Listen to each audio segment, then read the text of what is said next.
Hello, everyone, and welcome to Real Estate Daily with the House Heroes. My name is Troy, and we go over the latest news, housing, and real estate information on a daily basis, Monday through Friday.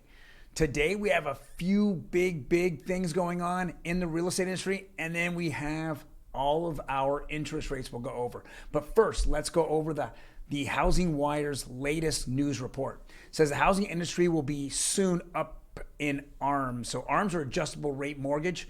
That's what ARM stands for. So what's happening is that since interest rates are up, people are looking for different ways of sliding into this market on a smaller scale. And a smaller scale will be a smaller interest rate. To do that, what you need to do is get fully qualified for the loan itself, for the property. And then they'll give you an adjustable rate, meaning it'll be good for X amount of time, whether it be 4, 5, 6, 10 years.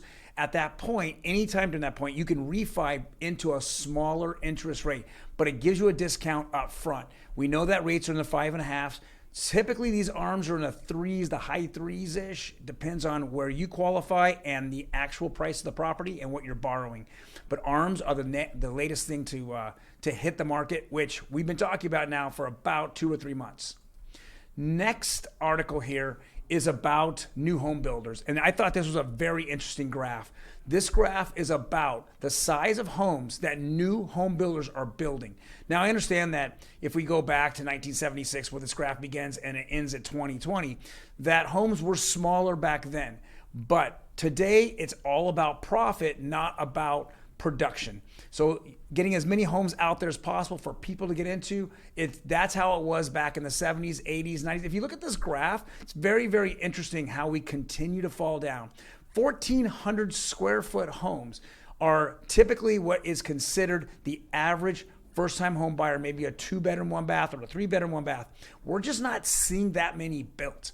And it's because there's not much profit in the smaller properties. There's more profit in the 1,800 to the 2,400 range.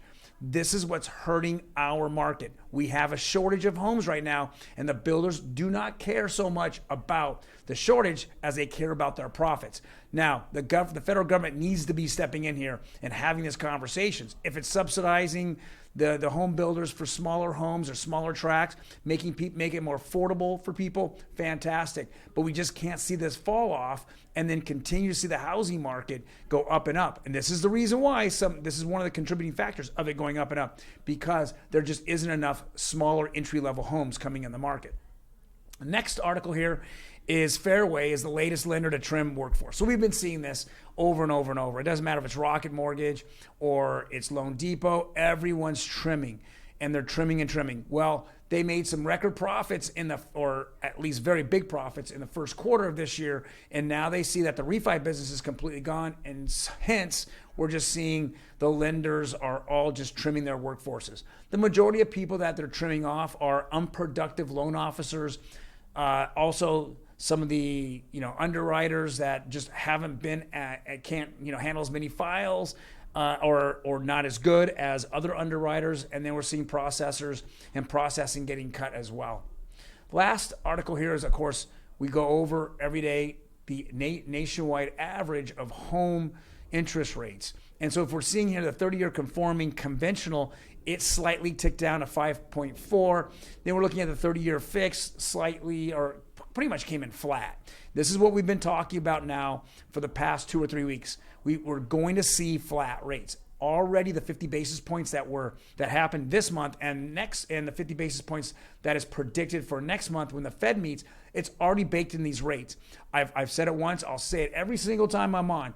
These rates were raised in anticipation of the Fed moving up. So even though they didn't have to move them up, big mortgage companies led the way to have big profits in the first quarter, hedging that the Fed would move up rates. And the Fed is, at this point, we haven't even gone up 100 basis points yet the interest rates out there have doubled, and some instances went up 2.5 times. So, which is very unfair. I understand it. That is the complaint, is that there's opportunistic loan companies out there taking advantage of the general public. We are seeing this time and time again. When interest rates go down, they have to be very competitive. And so they have to churn out, they have to hire more people, more of the workforce to get all those things turned out with, especially with refis. But now when you take the refis out, you start trimming down your workforce, but you raise the interest rates to make big profits. Ask Rocket Mortgage. They made $1 billion in the first quarter of this year. And everybody's been talking about how the housing market has just kind of really gone down. Sales have gone down significantly. So I know I'm ranting on this. I want to make my point over and over. But out there, guys, if you like this, hit the like button. Otherwise, please hit the subscribe button. We would love to have you subscribe every day, and then hit that notification button to notify you when we go live, or actually when we drop these videos. Otherwise, you guys have a fantastic Monday, and I will see you tomorrow.